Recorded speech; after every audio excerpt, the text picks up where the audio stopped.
Did Sony just make a huge mistake or pull a brilliant move?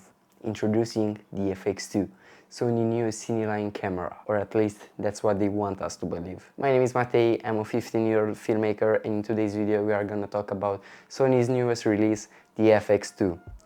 Should you buy or not buy this camera? Let's find out.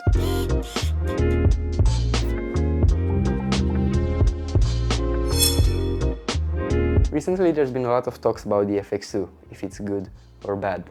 And even though it has been out for a while, I took my time to research it properly, so let's break it down. As of any camera, we have to talk about upgrades and features, pros and cons. And with the FX2, Sony really kept the design of the FX3 and FX30, but with some slight changes. The exterior is almost the same.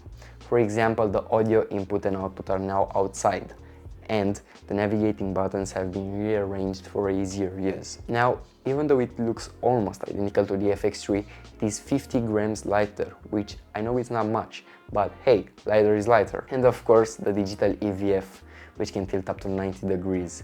And to be honest, I think this is a brave move by Sony. I personally think that having an EVF to your camera gives you more flexibility on set. But it's not a necessity, it's more like, look what a cool thing I have. And to be honest, it kind of reminds me of the Home Alone stock boy. Now for the more nerdy features.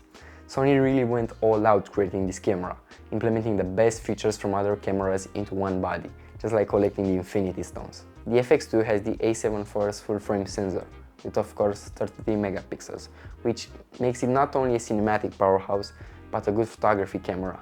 And this sparked a lot of debates in the filmmaking community, and we will get to that in a minute. Sony also implemented their new AI chip, which can be found in the Alpha 1.2 and the A7R5, for better autofocus and human pose estimation. It also inherits the auto framing, framing stabilizer, and AI tracker, which helps a lot with solo filmmaking and running gun setups. Sony also claims that it has 30% better autofocus than the FX3 and the FX30. And of course, being an FX camera, it also has shutter angle and DCI 4K with true 24 FPS recording, which is something that the A7 IV is lacking. Of course, no camera is perfect, so let's talk about things that the FX2 is missing or is outperformed. And first of all, the price point. The FX2 is somewhere in between the FX3 and the FX30, being priced at $2,700, which is a little bit more than the FX30, which is somewhere at $1,900. The FX3's LCD screen has 37% higher resolution, and the FX30's, to our surprise, it has an outstanding 127% higher resolution. Moving on to video, the FX2 has a 1.5 crop when shooting slow motion 4K 60 FPS.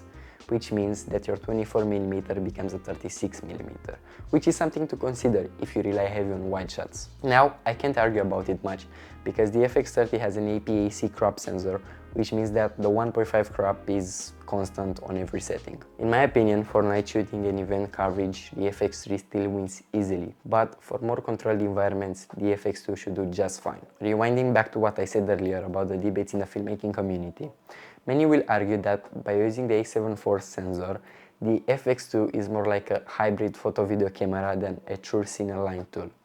And honestly, they are not wrong.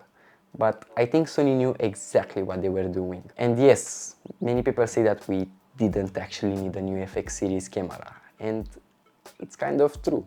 But I think they don't understand what Sony's actual target audience was. And it wasn't the FX series owners. They mostly targeted the A6000 series owners who want an upgrade to a cinema camera, but don't actually want to lose the photography flexibility. After all being said, should you buy or not buy the FX2? Personally, I will not be buying this camera, as I'm a proud owner of the FX30. And I don't think you have to neither. Unless you need a backup camera or a third camera, I think you are fine with what you've got. Though if you own a Sony A6000 series camera or even the A7 III, I think you can consider buying the FX2. Only if you want to take video side more seriously. At the end of the day, it's not about the camera, it's about the user. Nah, I'm joking, nah. Seriously now. As I said in earlier videos, gear doesn't define you. Trust me, it's not about the camera, it's about the user, seriously.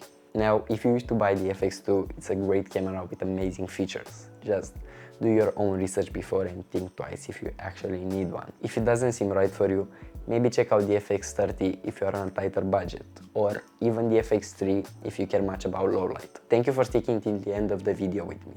And if it helped, don't forget to like and subscribe for more content, and check out my social media platforms in the description below. Have an amazing day and see you in the next one. Bye.